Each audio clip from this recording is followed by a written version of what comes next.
Welcome back to Man on a Mission. Thanks for joining me. I'm Pat Martins with Faith Lutheran Church in Jefferson City, Missouri.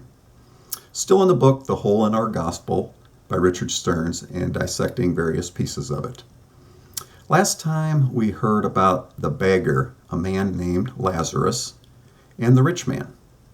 Today we will talk a bit more about that unnamed rich man, who may just happen to be you. We have a tendency to not really think of ourselves as rich or wealthy, but you may be a lot richer than you realize. The problem is we are always comparing ourselves to what others may have that we don't. Did you know the average annual median household income in the U.S. is $68,000? In Missouri, that number is about $57,000. Worldwide, that number is only $9,700 annually.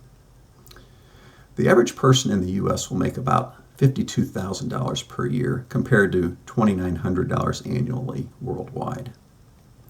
We tend to draw a line in the sand, so to speak, as far as just how poor a person might be, making reference to a level of income such as the International Poverty Line, which is now labeled at income earning of $1.90 per day or less.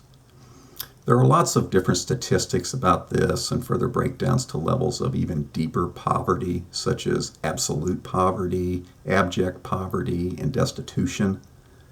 Actually, today, the number of people living on less than $1.90 per day, according to World Bank, is probably down to between 8 and 10% of the world population, with most of those cases in Africa.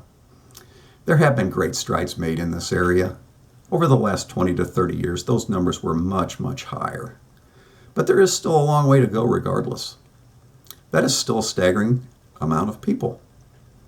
Only about 1% of the people in the U.S. are below that line. But in the U.S., there are government programs to offset that, like welfare, food stamps, and other means to support those people. That's not the case in third world countries. There are no government subsidies for them. They're truly living in poverty with whatever their actual income is and no relief.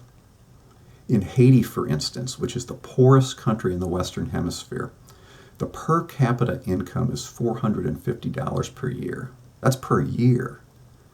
How many of us are making that in 1 week or less? 60% of Haitians are living on less than $2 per day, and 25% are living on less than $1 per day. Do you think the people in Haiti might see you as rich? And that's just our individual wealth. Think of the wealth within our churches as a collective body of Christ. And then look at how we spend our church budget on so much that is internal or provides more relief to our members, like subsidizing their Christian education instead of going to true outreach. But let me get back to poverty. In the Western Hemisphere, Nicaragua comes in at number 2 in terms of the poorest countries, which conveniently leads me to my pitch for our Faith Lutheran Church mission trip. There are still a few weeks left in our sign-up period for our trip to Nicaragua. Take a serious look at joining in, where you can take a first-hand look at all the work there is for the church to do in ministering to those who need us. You'd be surprised at how much our visit is appreciated by the people in Nicaragua.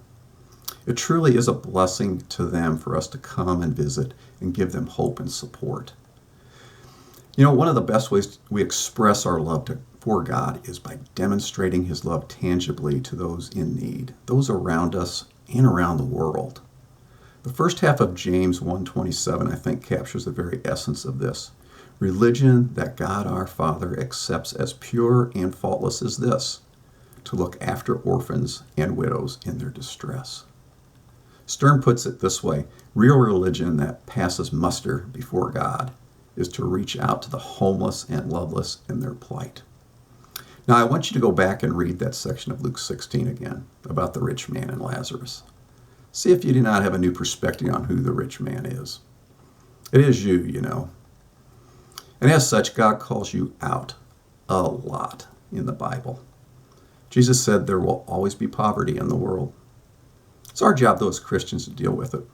God has richly blessed us individually and as the church to be good stewards, so the poor will not be without. He expects us to do something. But in doing so, the result is that God gets the glory.